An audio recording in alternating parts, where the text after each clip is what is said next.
ನವರಾತ್ರಿಯ ನವಮಿ ದಿನ, ಶಕ್ತಿಯ ಪರಮತೀರ್ಥ, ವಿಜೃಂಭಣೆಯ ಅಂತಿಮ ಹಂತ.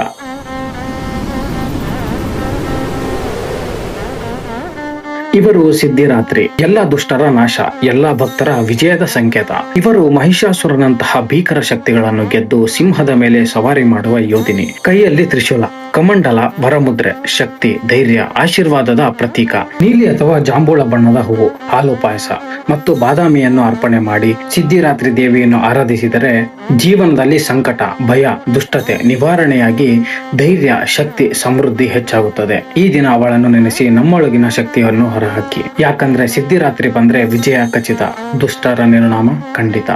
ಇಂದಿಗೆ 9 ದಿನಗಳ ಮಾತೆಯ 9 ಅವತಾರಗಳ ಸಂಪೂರ್ಣ ಮಾಹಿತಿಯನ್ನು ಕೊಟ್ಟಿದ್ದೇನೆ. ನೀವು ಯಾವುದಾದರೂ ವಿಡಿಯೋವನ್ನು ಮಿಸ್ ಮಾಡಿದ್ದರೆ ನನ್ನ ಚಾನಲ್ನಲ್ಲಿ ಅಪ್ಲೋಡ್ ಮಾಡಿದ್ದೇನೆ. ಲಿಂಕ್ ಬಯೋನಲ್ಲಿದೆ. ಶೇರ್ ಮಾಡಿ, ಲೈಕ್ ಮಾಡಿ, ಕಮೆಂಟ್ ಮಾಡಿ, ಸಬ್ಸ್ಕ್ರೈಬ್ ಮಾಡೋದನ್ನು ಮರೆಯಬೇಡಿ. ಸಿಗುವ ಮುಂದಿನ ವಿಡಿಯೋನಲ್ಲಿ. ಶುಭ ದಸರಾ.